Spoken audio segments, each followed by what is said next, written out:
जय हिंद फ्रेंड्स। मैं हूं प्रीत और आप देख रहे हैं प्रीत एजुकेशन जोन। फ्रेंड्स, आज हम बात करने वाले हैं वन दरोगा के सिलेबस पे। जी हाँ, ये जारी हो चुका है। अभी अभी थोड़ी देर पहले आप जाके चेक कर सकते हैं साइट पे।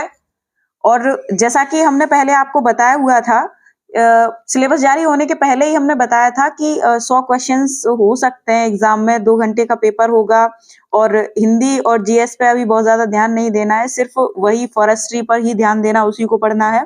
तब कई लोगों के ऐसे कमेंट्स भी आए थे कि मैम वो तो चलिए ठीक है, फॉरेस्ट्री का तो ठीक है, बट जैसा कि यूपी का एग्जाम है, उत्तर प्रदेश का, और उसमें हिंदी नहीं आएगी, ऐसी भी कोई संभावना है क्या? जो मतलब आप कुछ लोग तो कह रहे थे कुछ भी वीडियो बना देते हैं। तो आप एक बार देख देख सकते हैं, लेके चलते हैं आपको पीडीएफ पे। तो ये आप देख पा रहे होंगे, उत्तर प्रदेश अधीनस्थ सेवा चयन आयोग, पिकअप भवन, तृतीय तल, गोमती नगर, लखनऊ, संख्या 18/34, 4 आयोग 2020, लखनऊ, दिनांक 28 जनवरी 2023। ठीक है, ये उत्तर प्रदेश अधीनस्थ सेवा चयन आयोग लखनऊ के विज्ञापन संख्या ये वन दरोगा मुख्य परीक्षा के अंतर्गत प्रधान मुख्य वन संरक्षक वन एवं वन्य जीव विभाग उत्तर प्रदेश के नियंत्रणाधीन वन दरोगा के 701 पदों पर चयन हेतु भारत के नागरिकों से दिनांक 17/10/2022 से 6/11/2022 तक आपके ऑनलाइन आवेदन मांगे गए थे। विज्ञापन में उल्लेख किया गया था कि प्रश्नगत पदों की परीक्षा योजना एवं पाठ्यक्रम के संबंध में आयोग की वेबसाइट पर यथा समय सूचित किया जाएगा। तत्क्रम में अभ्यर्थियों के सूचनार्थ वन दरोगा की लिखित परीक्षा एवं परीक्षा योजना का पाठ्यक्रम निम्नवत है। देखिए, उत्तर प्रदेश में ये अपने टाइप की एक पहली बार परीक्षा हो रही है। वन दरोगा के लिए पहली बार ये भर्ती निकली हुई थी और इसमें आयोग के पास भी एक तरह की रूपरेखा नहीं थी कि आखिर सिलेबस क्या रखा जाए।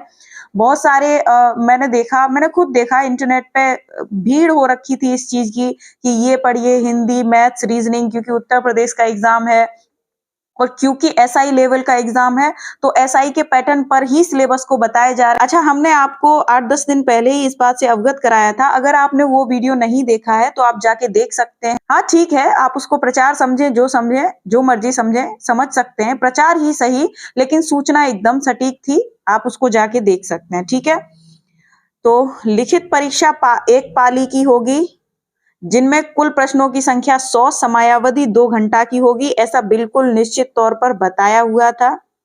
वीडियो का लिंक डिस्क्रिप्शन में है, आप जाके फिर से एक बार चेक कर सकते हैं।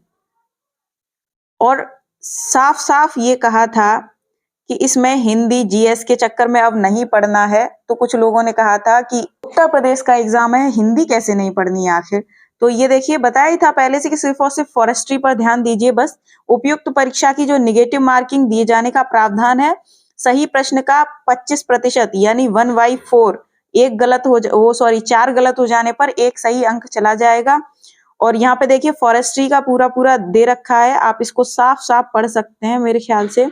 National forestry, national wild life action plan, national parks and bird sanctuaries, reserve forest and protected forest, eco sensitive zone, elephant and tiger reserve, ecosystem, ecotone, environment, ecology, forest conservation act, Indian forest act. और ये सारे के सारे as it is, ये मैंने बोला था कि आपको सिर्फ वही एक्ट पढ़ के जाना है, वन जीव संरक्षण से संबंधित होकर पढ़ के जाना है। तो ये सब, और देखिए इस एग्जाम को यही चीज ने एकदम बहुत कह सकते हैं कि एक वन वे बना दिया है। आपको बस जो भी वक्त देना है इसी में देना है। ठीक है, तो बहुत अच्छा ये पैटर्न रहा आप लोगों के लिए।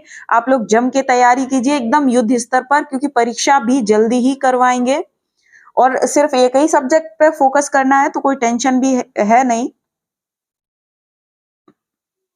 आप बस तैयारी करें और सभी को शुभकामनाएं। एग्जाम देने जाएं। आगे है कुछ 10-15 पॉइंट दिए, 15 नहीं, ये 19-20 पॉइंट है।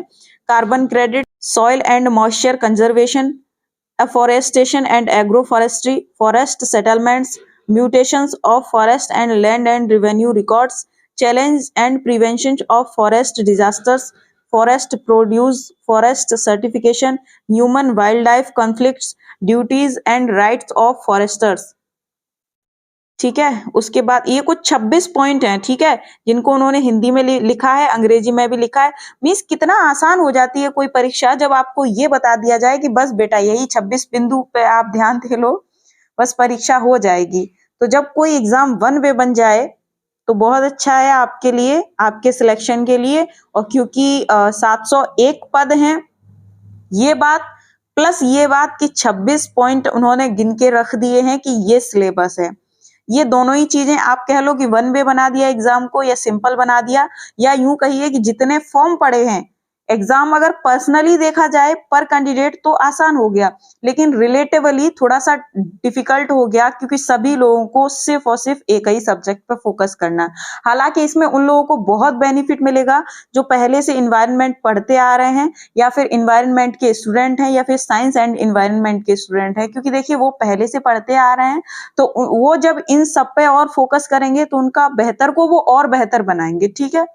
और जो नए हैं, जो अभी तक वही था ना कि किसी भी अदर सोर्स से देख के हिंदी, जीएस, मैथ्स, रीजनिंग में लगे पड़े रहे, इनफैक्ट मेरे वीडियो में बताने के बाद भी अगर उसमें लगे पड़े रहे हैं तो फिर ये ठीक है, उनकी अपनी गलती है, अपना देख सकते हैं। बाकी ऐसी ही अन्य सटीक खबरों के लिए जुड़े रहिए आप प्रीत एजुकेशन जोन से। और अगर आपको अभी लगे कि हाँ यहाँ पर एकदम सटीक जानकारी मिलती है तो आप हमारे चैनल को लाइक, सब्सक्राइब एंड शेयर कर सकते हैं। बाकी इसके संबंध में आपके कोई और डाउट हो आप खुल के कमेंट कर सकते हैं।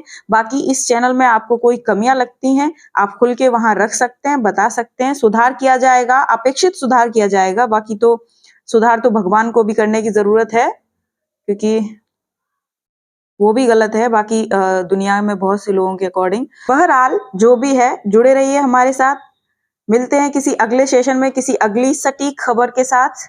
धन्यवाद। जय हिंद।